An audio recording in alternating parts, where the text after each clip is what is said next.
What is up, YouTube family? Thank you guys for tuning back into Wilburn Reactions. My name is Chod. We are back with another great reaction. I know you guys have been seeing me on some solo stuff. I've been having some people send in some stuff. But anyways, let me address this. If you are sending a reaction, there is no need for anybody to apologize saying, hey, I sent you a video and it didn't do numbers. I know your videos do numbers and I sent you one and it didn't. That's not the journey I am on. If you send me a request, that's what this is about. This is a musical journey. And this is a journey about discovering new music. This is not a journey about reacting to the most popular video out there. You know, this is about discovering the music that's out there in the world, or even music that is dying off. So if your video and I react to it and you feel like it did, it's my personal experience. You know, it doesn't matter if 1 million people clicked it or 2. I got the journey of the song and you guys got to see a reaction out of it. And that's what this is all about. So don't feel discouraged if you send a reaction and say, hey, Chod, you didn't do the numbers you did. It's not what this is about, because not every song is going to do the numbers it's supposed to do, but it's about the personal experience of enjoying great music. But we're back into Blue Oyster Cult once again, and we're going into Black Blade is a song. So I'm curious to know what they're going to do with this one, because this band goes in a lot of different directions, guys. So let's see what they bring to the table this time.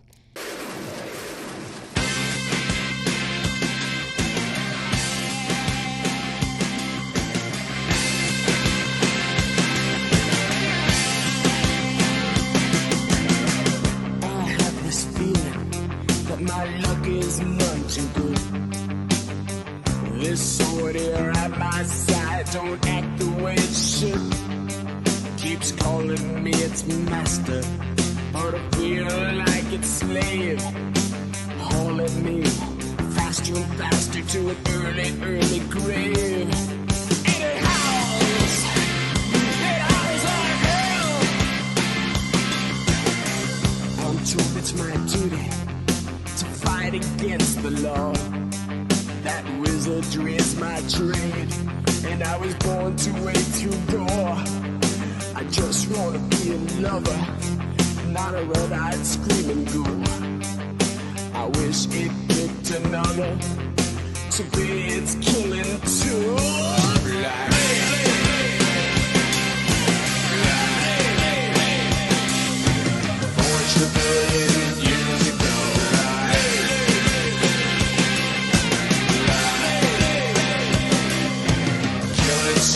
See, this is what I mean by Blue Oyster, man. This band, I said it early, I think early reactions with them, the transitions this band brings, and they're doing it on this track. I love the echo effect that he does right when it gets to that chorus part, and then the echo behind it, and I love the groove they go into. The beat is really cool. So, and then I love how it just breaks it back down, and it gets subtle again.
I like what they did there.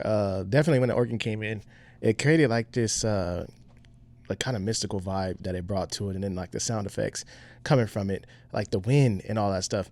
I had a question though, like what did they use? I know today's technology you can create this stuff on a computer, but like I know synths do certain things and stuff like that, but like, what did they use for like certain sounds like that, like wind sounds, at least noises that they got going in the background? So I was curious about that, what they did for certain sound effects like that.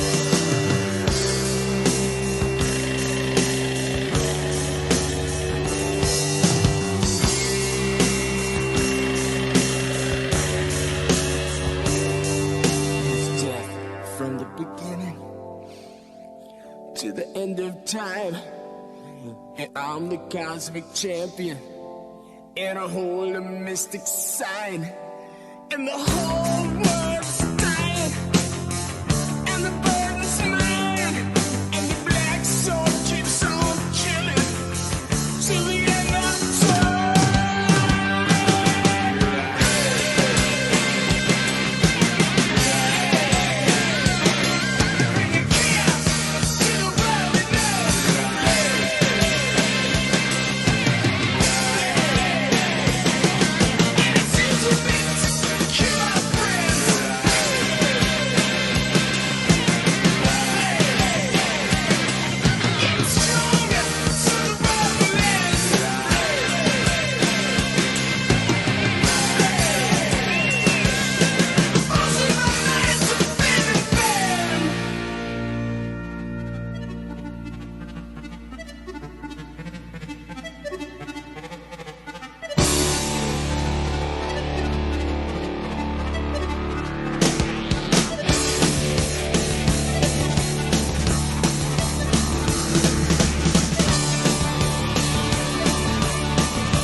So yeah, and that's what I mean by this group. The last few songs I've went into with Blue Oyster, I keep talking about how this group, you know, I feel like one song doesn't feel like one song because they have so many different styles and elements in one song, and it's not like a steady. They transitioned a lot in this song too, and I'm a big person on it. Like, I'm not a fan of learning covers like this, like drumming, because they're difficult because it transitions so much.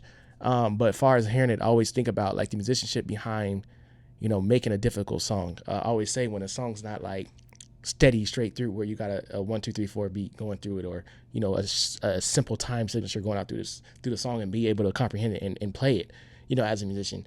But when you hear music like this, you see the degree of difficulty of how difficult a song like this really is. And like I said, they threw a lot of different elements in there.